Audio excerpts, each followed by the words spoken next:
14 वर्ष से 21 वर्ष की अवस्था को बिगाड़ने का एक वैश्विक षड्यंत्र हो रहा है। नई पीढ़ी को, युवा पीढ़ी को इसको सत्यानाश करो, भारतीय संस्कृति संस्कार नष्ट करो, जीवन आचरण व्यवहार खान पान रहन सहन। आप देखिए, किसी भी राष्ट्र को नष्ट करना हो, कोई सेना की आज जरूरत नहीं है, सेना के युद्ध की आवश्यकता नहीं है। किसी भी देश को, उसकी संस्कृति, उसके समाज को नष्ट करना हो, उसकी 3 चीजें बिगाड़ दीजिए, वो समाज नष्ट हो जाएगा। उसका भोजन बिगाड़ दीजिए, उसका भेष बिगाड़ दीजिए और उसकी भाषा बिगाड़ दीजिए, सत्यानाश हो जाएगा। कोई कुछ करने की आवश्यकता नहीं। और भारत में सारी दुनिया का एक चक्र षड्यंत्र के रूप में मर्डर आ रहा है। तीनों चीजें हमारी भ्रष्ट की जा रही हैं। भोजन, आप तो खैर गांव में निवास कर रहे हैं इसलिए भी तो थोड़ी धरोहर ठीक ठाक है। कोई बड़े बड़े महानगरों में बालक चौके का बना हुआ भोजन करने को तैयार नहीं है। सड़े हुए पैकिंग के, तीखे तीखे मसालों के, तीखे तीखे केमिकल से उनकी जीभ का स्वाद ही बदल देते हैं। बच्चों को घर का खाना ही नहीं खाया जाता है और वो महीनों का, सालों का सड़ा हुआ फ्रीजर में डिब्बे रखे रहते। उनको हॉट बॉक्स में बंद करके आपने बटन दबाया है मोबाइल का और वहां से आया नौकर और वो दे गया। तो बच्चों का भोजन बिगाड़ा जा रहा है। कोई भारतीय भोजन करने को तैयार नहीं है। ईजा पीजा भेजा, पता नहीं क्या क्या इसमें लगे। ये सब जहर हैं, विष हैं, इसमें बहुत प्रकार के जहरीले केमिकल है। भोजन विकृत, भाषा विकृत, भाषा विकृत। कोई अपनी भाषा बोलने को तैयार नहीं है। मैं तो इतना गदगद हूं इस बैतूली में आकर। मेरे कमरे के पीछे जंगला है, वो मैंने खोला हुआ है। बहुत छोटे छोटे बालक बालिकाएं, छोटे छोटे, और वो यहाँ की अवधी भाषा में बोलते। मैं अपना पाठ छोड़कर उनको सुनता रहता हूँ। ऐसी मीठी बोली बोलते हैं, ऐसा सुंदर लगता है। मन करता है इनको अंदर बुला लो और इनसे बात करूं। मुझे अवधी आती नहीं है, मन करता है मेरा। तो अपनी भाषा, भाषा विकृत। कोई सब अंग्रेजी की ओर दौड़ रहे हैं। और महिलाएं, हमारी बहन लोग तो बड़ी ठसक से, मेरी थोड़ी हिंदी कमजोर है। डूब जाओ कहीं जाके। हिंदुस्तान में रह के हिंदी कमजोर है तो तुम्हारा मजबूत क्या है? मजबूत क्या है तुम्हारा? भाषा विकृत। अपनी भाषा घर में बोलो। स्कूल की भाषा अंग्रेजी हो सकती है, विज्ञान की भाषा अंग्रेजी हो सकती है, लैपटॉप की भाषा अंग्रेजी हो सकती है, लेकिन माता पिता भाई बहनों की भाषा तो अपनी भारतीय भाषा चाहिए, अपने इलाके की भाषा चाहिए। घर में अपनी भाषा में बात करो। तीसरा, भेष का तो सत्यानाश कर दिया। आप देखिए, जितने भी नौजवान लड़के लड़कियां हैं, चिथड़े, थेगड़ी लगे हुए, फटे हुए, चीर लटकती हुई, आगे का यहां अटक रहा है, पीछे का नीचे लटक रहा है, इधर से फटा हुआ, इधर से फटा हुआ। पहले रेलवे स्टेशनों पर और बस अड्डों पर ऐसे भिखारी, विक्षुब्ध और पागल लोग दिखाई देते थे, जिनके कपड़े फटे होते तो घिसटते चलते थे। फटी पैंट, फटी पैंट। पता नहीं कुत्तों को भी क्या हो गया, कोई भौंकता ही नहीं है। कुत्ते भी सोचते हैं कहां तक भौंके, कहां तक भौंके। वेश का मन पर परिणाम हुआ करता है बंधु, वेश का आत्मा पर परिणाम होता है। वेश हमारे भीतर की आत्मा के परिवेश को शुद्ध किया करता है। कितने बड़े बड़े करोड़पति परिवारों के लड़के लड़कियां फटे, यहां से घुटना बाहर निकल रहा है, जांग फटी है, नीचे फटी है, यहां थेगरी, वहां थेगरी। आपने देखा होगा लखनऊ वगैरह में फटे।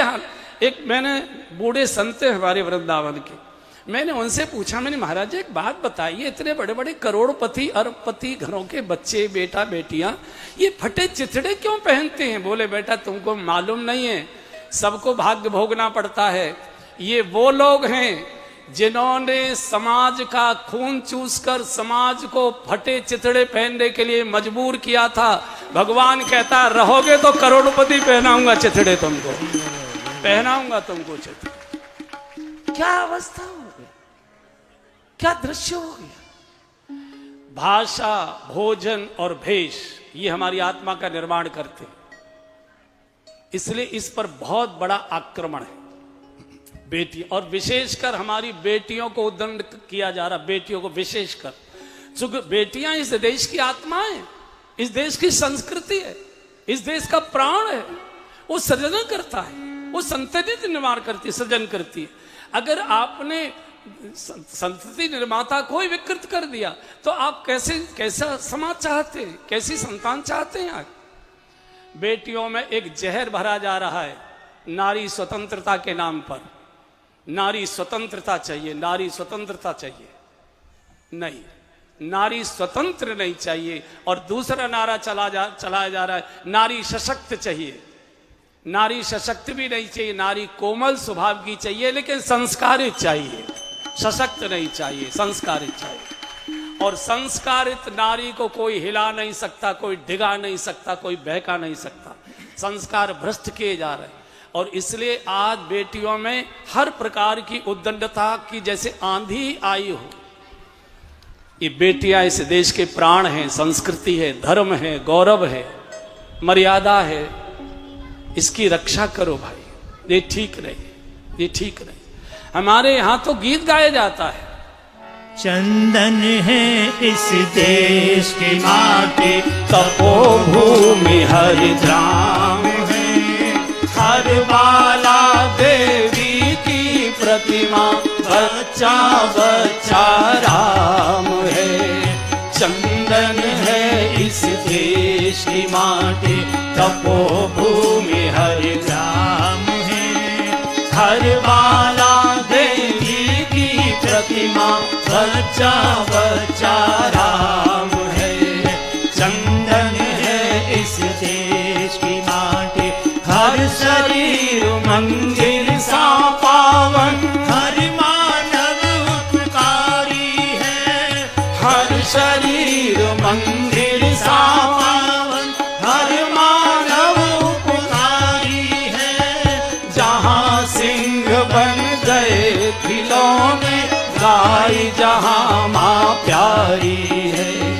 जहाँ सिंह बन गए खिलौने, गाय जहाँ माँ प्यारी है। जहाँ सवेरा शंख बजाता, जहाँ सवेरा शंख बजाता, लोरी गाती शाम है। हर बाला देवी की प्रतिमा, बच्चा बच्चा राम है। हर बाला देवी की प्रतिमा, बच्चा बच्चा राम है। चंदन है इस देश की माटी, तपोभूमि हरिद्राम है। हर बाला देवी की प्रतिमा, बच्चा बच्चा राम है। हर बाला देवी की प्रतिमा, बच्चा बच्चा राम। किशोर अवस्था में बच्चों को गुरुदेव के चरणों में यानी धर्म की शिक्षा की ओर, धर्म के द्वार की ओर, मर्यादा के द्वार की ओर, संस्कृति के द्वार की ओर, संस्कारों के द्वार की ओर अच्छी अच्छी पुस्तकें पढ़ाइए, महापुरुषों के दर्शन कराओ, उनके चरणों में बिठाओ, मंदिरों में लेकर जाओ। ये भूल जाएंगे सब भारतीय संस्कृति को। बेटियों को भी गौरी गरिमा, गरिमा की ओर बढ़ो, ज्ञान की ओर बढ़ो, प्रेम की ओर बढ़ो, करुणा की ओर बढ़ो। नारी सशक्त नहीं, नारी संस्कारित चाहिए। और संस्कारित नारी को कोई आंख उठाकर हिम्मत ही नहीं कर सकता, गलत दृष्टि से देखेगा। संस्कार प्रबल चाहिए, ऐसा वेश चाहिए, सामने आते सिर झुक जाए, हाथ झुक जाए, किसी देवी के सामने हम खड़े, ऐसा न लगे कि हम कोई भिखारी और भिक्षुत्व के सामने किसी के खड़े। जानकी जी बाग में आती है, 3 कार्य करती है।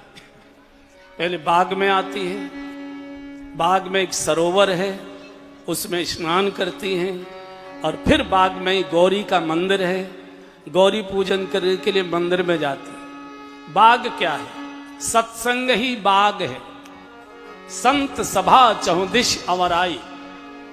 बचपन से बच्चों को सत्संग में लेकर जाओ। मुझे अच्छा लगता है, गौरव लगता है मुझे बोलने में। हमारा लालन पालन आर्य समाजी परिवार में हुआ और हमारे गांव से आर्य समाज का मंदिर